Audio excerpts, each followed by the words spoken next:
on est parti dans le vif du sujet. Salut à tous. Ouais, faut pas que j'oublie de vous redire salut, puisque pour vous, ça sera à chaque fois un autre jour. Pour démonter le train arrière du Traxxas Summit. C'est vrai que cette mécanique à l'ancienne était un peu plus complexe que ce qu'on a sur les nouveaux, mais c'est pas non plus si grave que ça. Alors on a des engins pour débutants qui sont bien pires. D'accessibilité méca, de réglage. Tu as deux vis là-dessous, sous le skid central. Si tu prends ton plan, tu verras qu'il n'y a que celle-là. C'est sûr, si tu es là à l'aveugle, tu ne sais pas. Dans le doute, tu peux tout enlever. De toute façon, nous, on va tout enlever parce que on va tout passer en inox.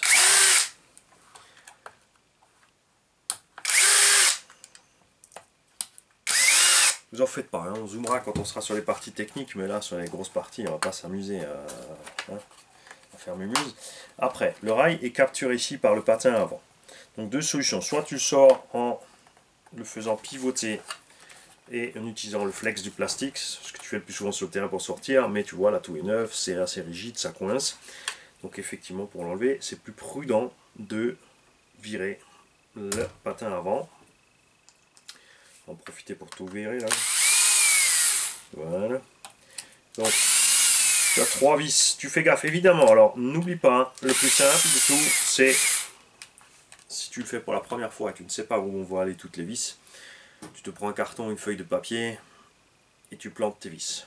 Tu fais vite ton dessin du dessous de la machine et tu vas planter tes vis aux différents endroits. Si tu as envie de prendre la tête, tu mesures toutes les vis, tu mets la taille de la vis à côté de l'endroit où elle est sur le châssis. Enfin, tu peux t'amuser à faire un dessin comme ça pendant une demi-heure. Mais si tu fais grosso modo un dessin et tu vas planter tes vis, ça va aller très bien. Ou tu mets des bacs. Sur chaque bac, tu écris direction, partie avant, partie tu vois, gauche, droite, etc. Et ensuite, tu te réfères à ton plan si en cas de doute pour remonter. Tout ça. Donc, on enlève le skid principal avant aussi. Voilà. Alors moi tout ça, ça va atterrir là-dedans. Mon skid avant dans la boîte, skid avant. Le skid central dans la partie centrale.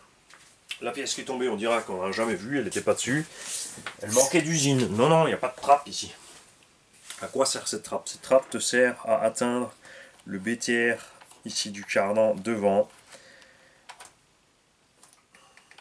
On va te le faire tourner, bouge pas. Qui est là. Évidemment, comme c'est un arbre en plastique, le BTR peut bouger, il peut sortir, ça va les frotter. Ça va te bloquer la transmission. On a aussi un truc marrant, c'est que le cardan est très large et souvent il va frotter à droite, à gauche. Ça va te bouffer un peu ici les pièces. Ça n'a aucune influence sur le fonctionnement de la machine. C'est juste que c'est moche après quand tu démontes. Mais ça s'arrête là. Le cardan est télescopique, donc quand on va enlever le train arrière, on pourra le sortir sans toucher à quoi que ce soit ici. On sera néanmoins obligé de l'enlever ici, de le séparer là pour sortir à la boîte de vitesse qui va sortir par dessus et pas par dessous. Donc ça va être dans le chemin. La direction, tu vois là, elle est libre parce que tu as enlevé le patin, mais tu peux toujours pas encore l'enlever sans soit braquer et enlever les biellettes ici à gauche à droite, soit enlever encore en plus ici ce cavalier là qui est aussi la butée. Il existe plusieurs versions de ce cavalier, enfin existait, je ne sais pas si c'est toujours le cas, pour Irevo, parce que selon le cavalier que tu montais, tu avais des butées plus ou moins serrées, donc tu avais moins d'angle de braquage. Mais faites gaffe avec ça, puisque enfin, moi je montais systématiquement le braquage maximum de toute façon. Ne pas oublier de régler les butées de direction si tu diminues ici tes butées mécaniques, parce que tes cerveaux vont forcer sur tes butées méca, tu vas les tuer encore plus vite. Tu peux constater aussi que tes cerveaux sont un tout petit cran vers l'arrière. C'est comme ça absolument qu'il faut les monter quand tu remontes. Il y en a plein qui ont sorti des théories qu'il faut qu'ils soient bien en ligne parallèle à 90 degrés. Non, c'est faux. Tu laisses tomber, tu oublies, parce que quand tu arrives à fond, ils sont plus synchro, tout simplement. Le fait qu'ils soient comme ça en arrière te permet, quand tu braques, d'avoir une cohérence entre les angles. Si tu es parfaitement droit, à un moment, ils vont se forcer l'un contre l'autre. Ça, c'est mécanique. Après, Tu le découvriras à tes dépens si tu veux absolument les mettre en face et forcer sur ça. Bien. Donc 2 vis par le dessous principalement. Repensez-y pour enlever le train arrière. Hein. 2 vis ici, tu laisses ton skid, ça c'est télescopique si tu veux juste enlever le train arrière.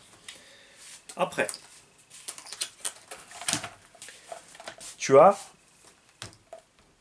ici le levier de blocage du diff arrière.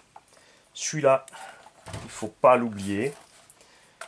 Tu vois, tu atteins la vis tout juste à ras et tu fais tout doucement. Là, il faut vraiment faire doucement parce que si tu forces, tu vas forcer sur le levier de blocage de diff. Et la vis est en plus relativement longue, c'est une vis de 2 mm. Parce qu'il ne faut pas oublier d'enlever ici, quand on va retirer le train arrière, il va falloir lever ceci. D'ailleurs, tu peux l'enlever là, tu vois. Là, tu peux l'enlever comme tu veux parce qu'il y a un sens. Il y a 2 encoches, tu ne peux pas te tromper, il n'y a pas d'écran. Les crans sont devant sur le cerveau, le réglage fera devant. Ici, il n'y a rien, c'est juste, tu es bien dans le cran où tu as loupé. Si tu loupes le cran, évidemment, tu forces, tu casses. Si tu es dedans, tout va bien. Tu dois enlever les 2 vis des suspensions.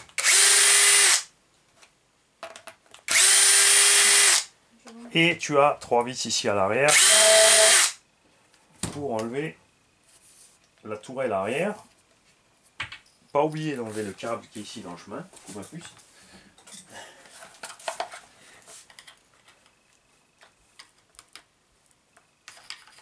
Voilà, câblage des LED.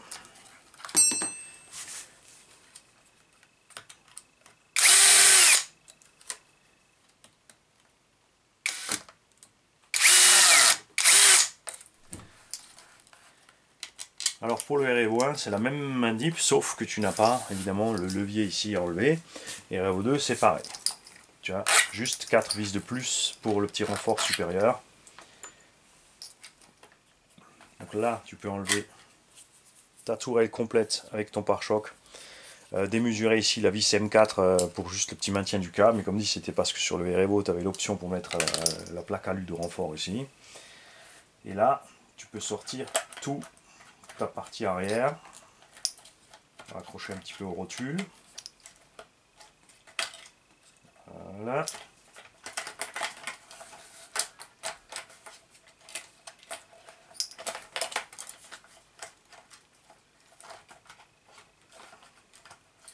Là, c'est mon levier de blocage qui ne veut pas lâcher l'affaire. Voilà. Voilà, tu as tout le train arrière dehors. Alors, c'est vrai que sur le terrain, c'est pas forcément plus mal d'enlever ces quelques vis en plus pour enlever tout ton train. Parce que si tu veux atteindre sur le terrain ton diff arrière sur le summit sans tout démonter, tu peux le faire. Mais c'est vrai que tu enlèves finalement que 4 ou 5 vis de moins à peine. Et que tu dois viser un peu plus pour enlever le reste. Voilà, donc ça va dans la partie arrière. Ça pour l'instant on va le poser de côté.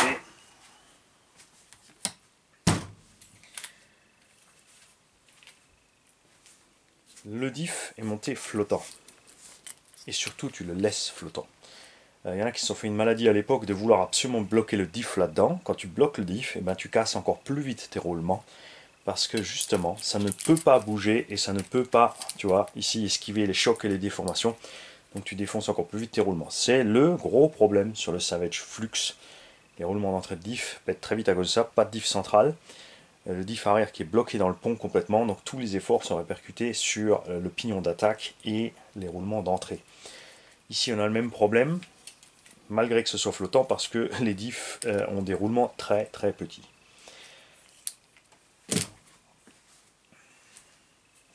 Mais ça, on va le voir dans l'épisode qui arrive pour moi tout de suite, pour vous demain, pour sortir le diff de là. Ça c'était juste l'épisode donc démontage du train arrière. On va le faire par petits épisodes comme ça, parce qu'il y a plein de gens qui m'ont demandé, ils m'ont dit oui voilà, est-ce que tu peux nous faire une série pour le summit avec chaque petit élément à part, comme ça on prend juste la vidéo quand on arrive à ce moment là, parce que sinon ça fait trop, on s'y perd. Donc je vais essayer de le faire. Salut.